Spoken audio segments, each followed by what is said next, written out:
So that was that. Yinshen, yes, you dash through this hilly churl, dealing 3 damage to it and repositioning yourself. Okay. So it is severely wounded. May I walk away now? You can shift 1 tile, or yes, you can move, which would provoke 1 opportunity attack from him. Well, I'm gonna... I don't know. They're gonna get to me no matter where I go. I guess it doesn't matter. Oh, now keep in mind, there's one thing I've kind of forgotten that you guys can do. Your shift action that lets you use 1 stamina to move 1 tile without provoking opportunity attacks, that is also possibility a reaction. Oh, okay. So whenever you're targeted for an attack, you can be all like, alright, I shift to iframe out of the attack, basically. Okay. That probably would have been useful for you to know earlier, but I didn't think about it until now. Yeah, it's fine. I guess I'll defend. Alright, so you'll defend. Yeah. That is reasonable. Alright, hilly churls are up. So this one will reposition, and this one will go to meet Heine. Seeing as how Heine was busy dealing with this one, so it's going to take the opportunity to, in its mind, sneak up on him and attack. So 2 attacks are coming towards Yinshen, so you'll roll your defense roll twice. May I shift? You can shift. Shift. So shift 1. There you go. And yes, Heine, you can either defend, or if you want to use one of your reactions to shift, you can. Because I know you have multiple reactions a turn. Yes, I will use one of my reactions. While you are repositioning, I will have the hilly churl sniper that is remaining turn its attention to Azure, seeing as how there are still some minions down here dealing with you two. It will turn and fire its 2 damage. So Azure, if you'll roll defense for me, or again, well, actually being dazed, you don't have a reaction right now. Yeah, I do have the defense, though. 2 successes. All right. How do you block against the attack? Do you duck under the box that you're next to, or? Yeah, I think what I'll do, since I'm just kind of dazed, I think I'll just fall behind the dragon. So it kind of just use the dragon as cover. All right, back to you, Heine. Right. The hill troll charging at me is still not dead, right? Correct. You just slayed this one, but the one that turned its attention to you recently does not have any damage on it yet. Did my reflex attack do nothing, or? I don't believe that was hit by it. I think you used your reflex attack on the berserker earlier.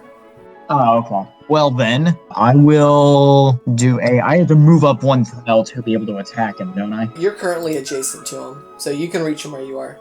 Okay, cool. I am going to do a charged attack against him then. Okay. 4 successes, nice. Alright, it is barely alive. It manages to hold its foot, trying to defend against your ferocious swings as best as it can.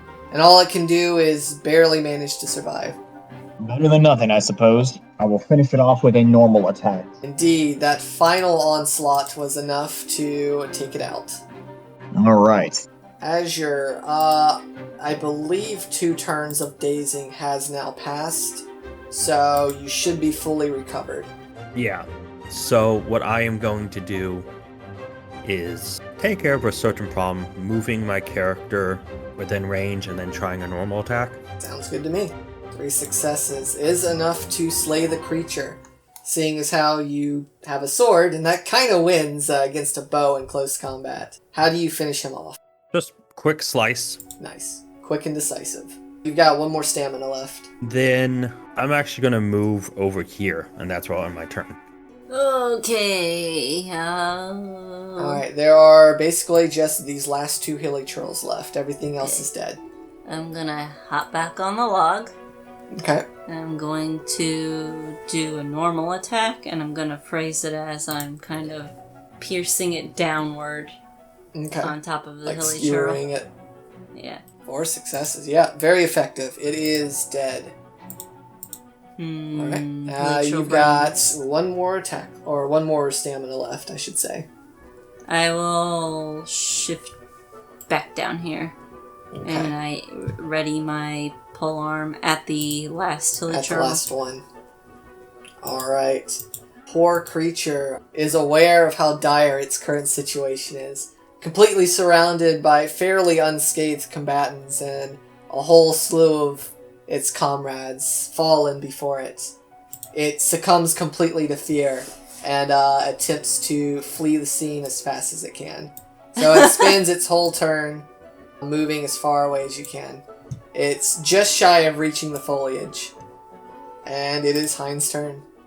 Heine would choose to let it run. If it's already booked it, he's not going to run after it if it's not going to openly engage him or put up a fight anymore. If everyone agrees, then we can end combat. Otherwise, if you guys want to kill this thing, I'll let you. I honestly think Azure would chase it, to be fair. Alright. Probably. Alright, to be enough. fair, to keep it from, being bogged down from die rolls, it's a single hilly churl. All it's doing is running. You're able to catch up to it quickly and end it.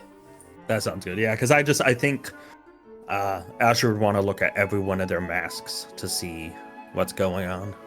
Now that combat has settled and quiet has returned to the forest, the exuberance of battle is now over. You have time to inspect these hilly churls more closely. You notice that the smaller hilly churls, their masks, their horns on their masks have been painted blue.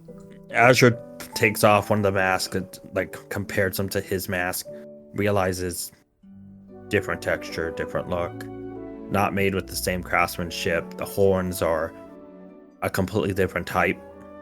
Kind of just throws the mask back down and starts to head back to where he, set his bag and everything. It's a slightly somber moment as you realize it's not quite what it was you were hoping for. That just means the hunt continues. Alright, the camp is in pretty bad shape. The hilly churls have definitely done a number on it. There's all sorts of goods strewn about the field. It appears mostly to be dyes and paints of some sort. The merchant must have been carrying spices and art supplies and stuff like that. The camp area does seem to be secure now. There don't appear to be any straggling hilly churls out in the outside or anything along those lines. So Azure will reapproach the middle of the camp, kind of where everybody's at. And he will tell them that thank the two for, hunting down these monsters, but that if they hear of anything Oni related, to let him know. Yes, of course, he says as he attempts to loot some hilly churl corpses. You find that the hilly churls around here actually have a good amount of mora on them. They probably just picked it up from the merchant supplies. They probably just raided his stash. Not entirely surprising. Well, we don't know. He doesn't know for certain that it's the merchants. Hey, the hilly churls had it, so as far as Yinshen's concerned, he's just looting hilly churls. Would Yinshen care even if he knew that it was? A little bit. He's not evil. No, what? He's Stealing is pragmatic. evil? Stealing from dead hilly churls isn't evil. Maybe just stealing from people. Hilly churls aren't people, right? The difference between people and living organisms. They're just big hairy goblins. Who cares? Well, in the same theory, pestilences and diseases are technically living, but we still get rid of them. Yeah! It's kind of what hilly churls are. They probably spread all kinds of disease with their dirty fur. I actually imagine these characters having this conversation. I don't feel like that's us. I actually feel like they would, be like, hey. Yinshen would isn't that argue stealing? yeah. They're just giant for hairy goblins, and they're ugly. And they stink. Are we sure you're stealing anymore, or are you just dancing around the corpse? I was like, That would be look taken. what I did. La They're la dead. la la la la la la. Oh guys, look what I found. Are you guys going to head back into town, or are you going to stay out in the wild for a little bit? Where was this what near day? again? You're just south of the city. You're probably only half an hour out from the town. Okay, so So we're you're not kind of that far from the town. in between Mondstadt and... You're I in think Starfell that- Valley. right, yeah. That's right. Asher would probably suggest that these two did accept monetary rewards, and going back to town would see them net more money. I suppose fair we should point. at least tell that guy we found his stuff. It's all broken. Was there anything that we needed to bring back to him as part of the completion of wiping out the camp? We could Maybe bring back... what one of us should do is one of us stay here to guard the camp, or two, and one goes get the merchant. Well, we could bring back a mask and maybe some of his broken supplies to show it was his camp. I mean, not all the wagons are destroyed, so he might be able to put together a wagon or something. Because otherwise, for all he knows, it was just random hilly churls. So we beat up and said, yeah, we found your camp. Well, I suppose we should at least gather some of the supplies to ensure that they do, in fact, make it back to town, at least. Or we can at least help Apple Guy by getting the person to see the damage and telling him he should hire local people to come help him. Could do that. Still keeping the hat, by the way. But I'll pick up like a jar of broken spices.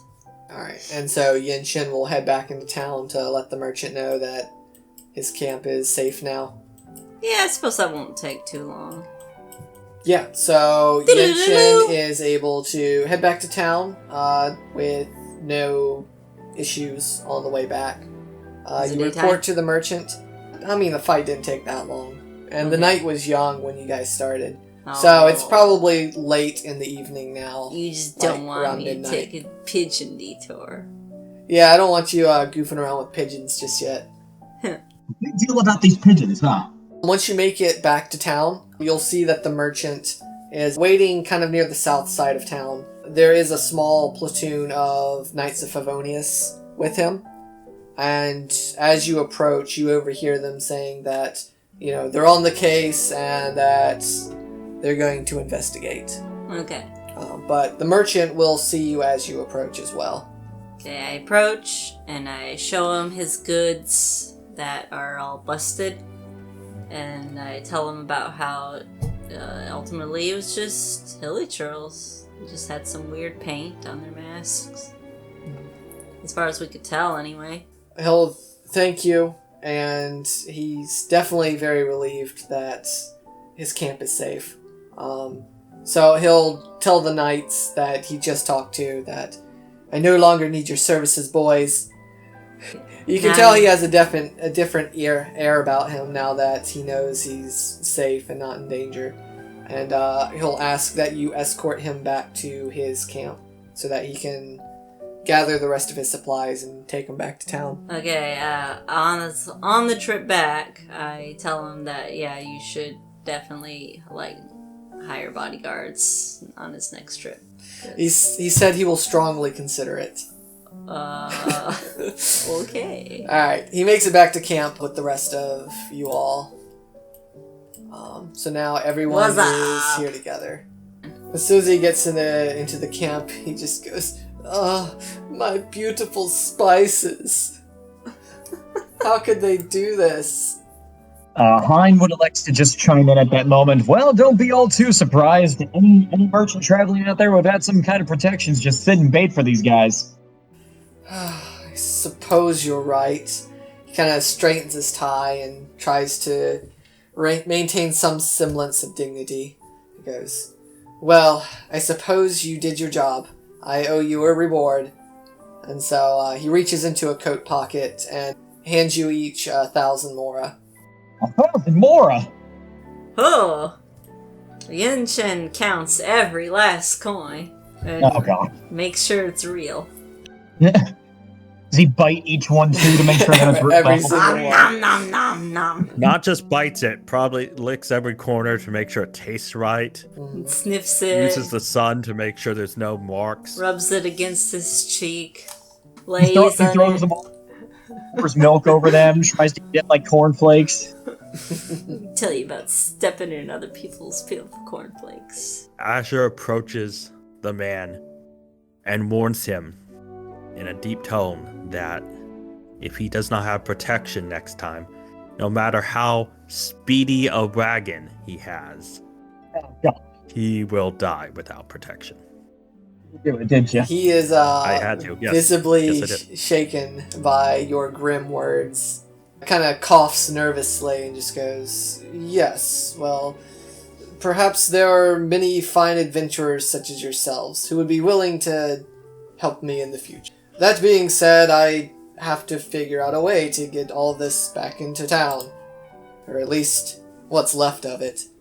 Yinshen just kind of looks at all the broken glass on the ground and powders and broken, ripped up cloths and makes a face. Whatever you say, buddy. You gotta tell yourself to get to sleep tonight. Azure picks up his bag and just starts to walk off. Alright, so everyone's heading back into town then? Like I said, by the time you get back into town, it's definitely late at night, like 1 or 2 in the morning. So you're probably exhausted.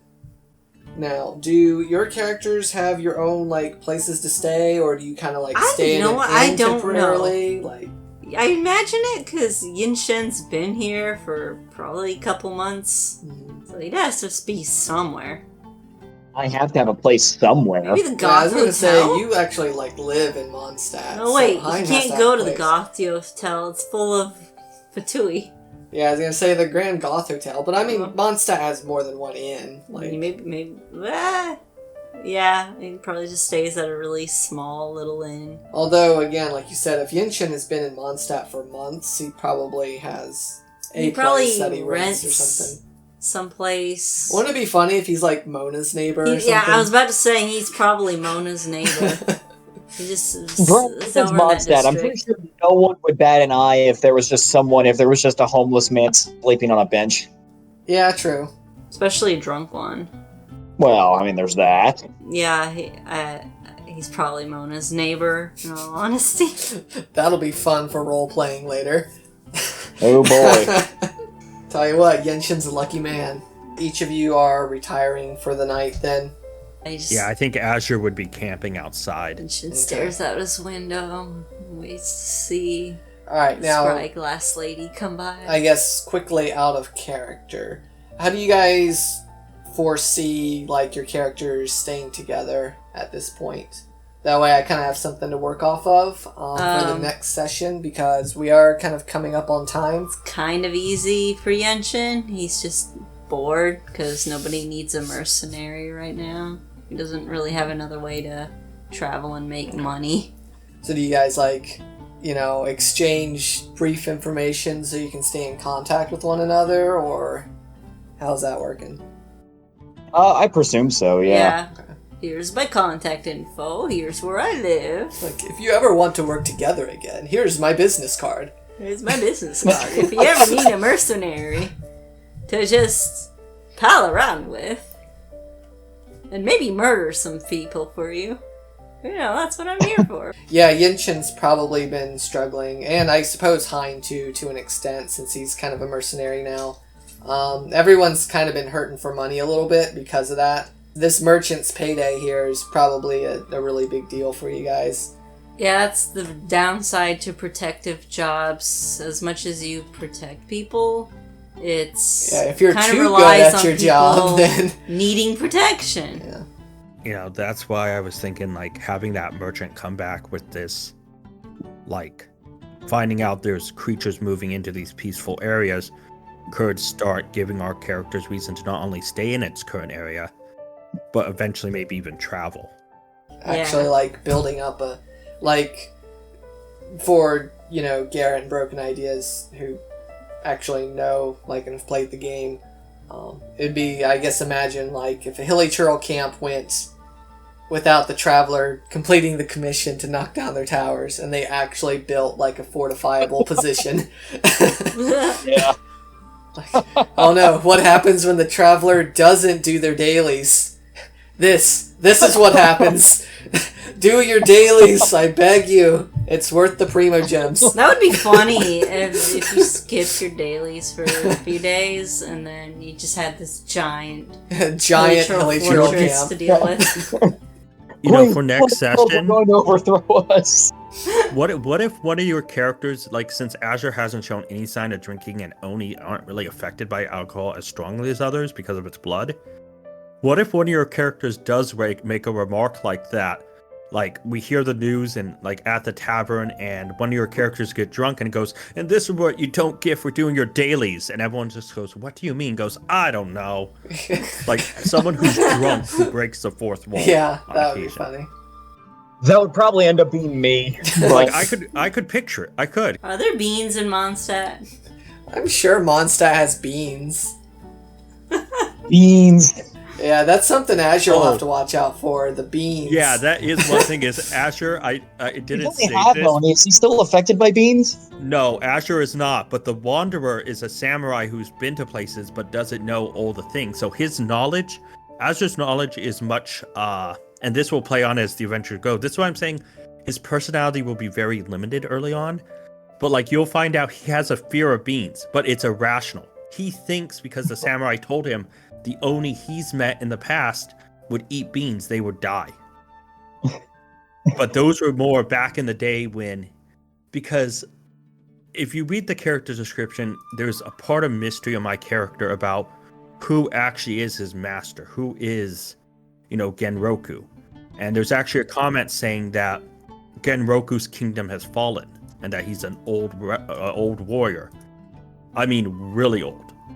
In the essence that he's also from a different time where Oni were still kind of pure-blooded. He's met nearly pure-blooded Oni. So when he's passed on that info to Azure, Azure thinks beans equal death. But Azure's blood's been diluted enough that beans have actually no effect on him. Nice. But he has an irrational fear of them. I like that. That's cool. So, yeah, Azure has a lot of depth, but I have to make sure that he still sticks to his Oni kind of roots and not just as this laughable, joking guy, especially since his backstory is still dark. But I definitely do have weaknesses in mind for him. Nice. I like it. I definitely look forward to seeing how not only everyone is developed individually, but also how you guys kind of come together. Because I feel like there's a really good party dynamic here already. Mm-hmm. Alright, well, I think we'll call the session now. I had fun. I hope you guys had fun.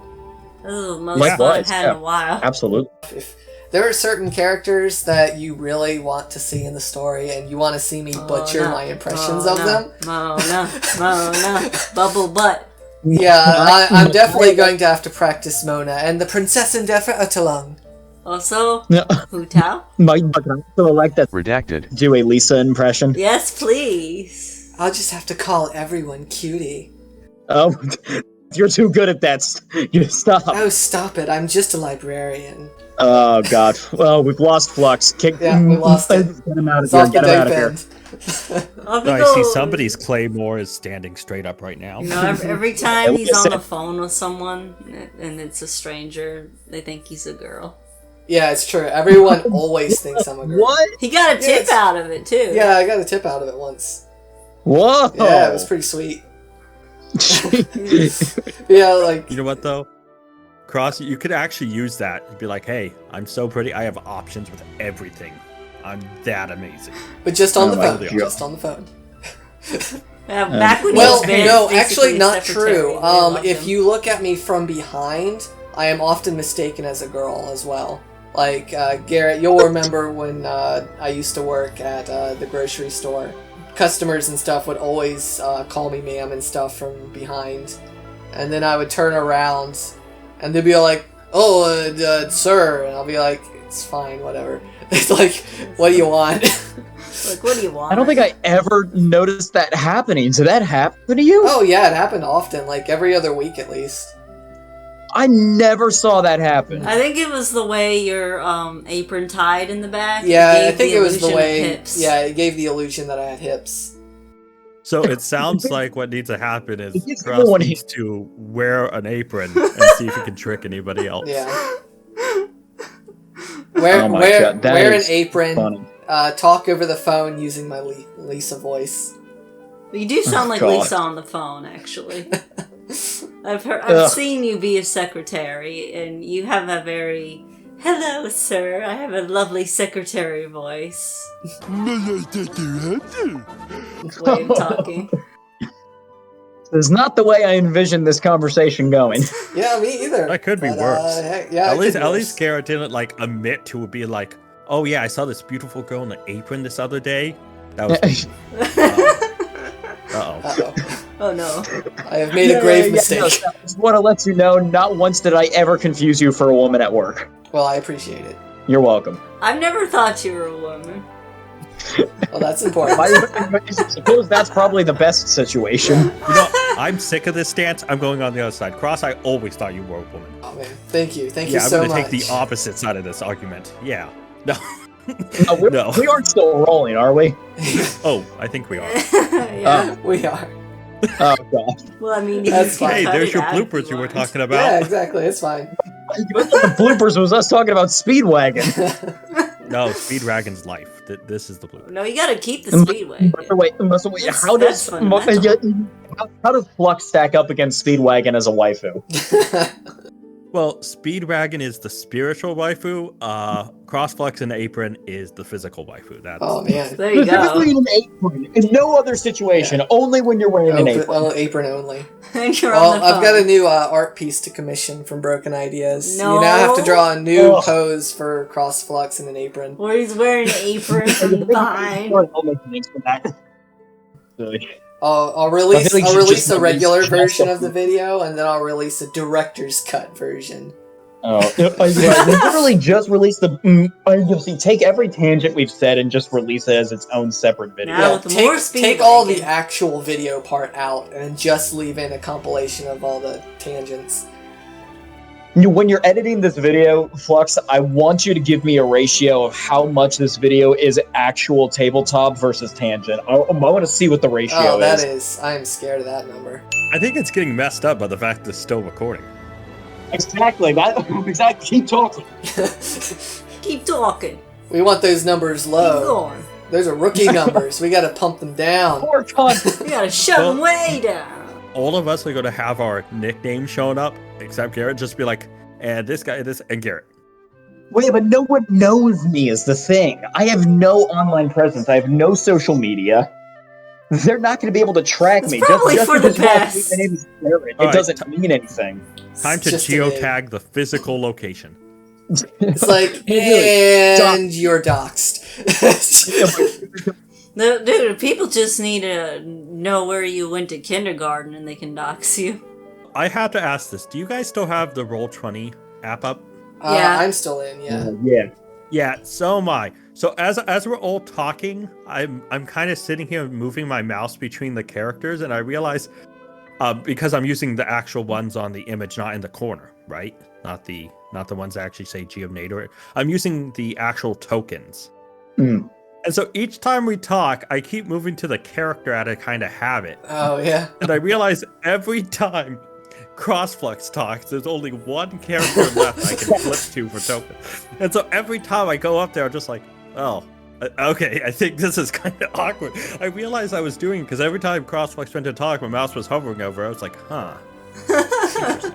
Okay, so this is what we do. Okay, so this is what we do. We're gonna end this campaign with an in-life session, and we're all going to be in costume. But then Flux is going to be. He's gonna get his apron, and he's gonna cosplay. Cosplay as Catherine. You gotta love the audio cutting out because Because it just sounds like you can't finish the statement. It's like it breaking him leads as a you to person. wonder.